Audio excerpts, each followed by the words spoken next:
We can all agree that setting an appointment is one step closer to getting the sale, but a lot of dealers don't use the tools to the max. In this short tutorial, I will go over the best practices so you can maximize the chances at your store. I'm going to assume that you already know how to book the appointment, so I'll go right into confirming and completing the appointment task. On your screen, you will find two widgets that I modified to track a dealership's unconfirmed appointments and another that tracks all open and confirmed appointments. You can see from this screen that the video is being made in November, but there's still an open appointment from May. Furthermore, DealerSocket has updated that appointment to show that it was successfully sold, yet it's still showing as an open appointment. How can this be? This is a simple fix, and it's all about training your staff on how to properly use DealerSocket to complete tasks. Many salespeople just assume that they don't need to do anything with the appointment task once the customer shows up, but that couldn't be further from the truth. Completing tasks allows management to do a better job with their teams, so it's imperative that none get skipped or ignored. Let's fix this one. We're going to click on it to open the opportunity screen so we can see what was missed. It's immediately pretty obvious that the appointment was confirmed but never completed. There's a difference. All that the salesperson needed to do in this case was to click the Start This Task button and follow the prompts. So what happened to the customer? Did he make it into the store? Yes. Which sales steps did he complete? All of them.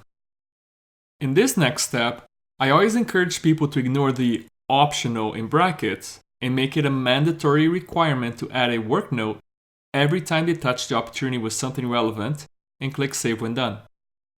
This will complete the appointment event and removes the entry from the widget on your dashboard. Simple.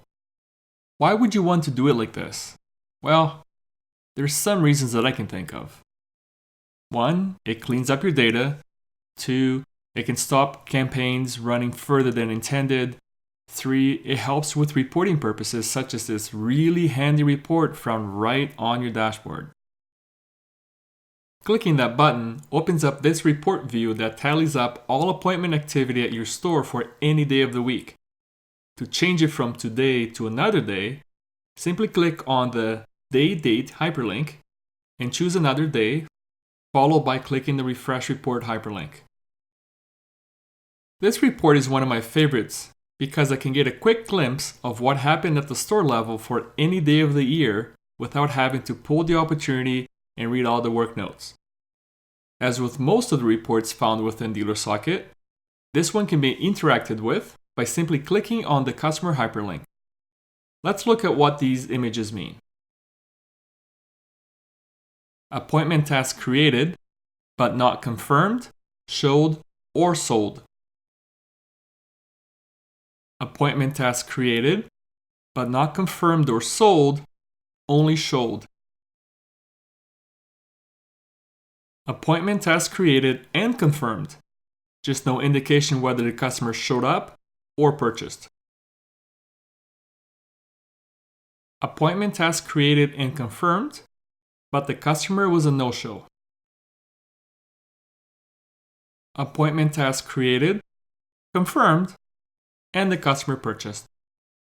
If your salespeople are not completing these appointment tasks correctly, this awesome report is useless to you. Here's your chance to fix that.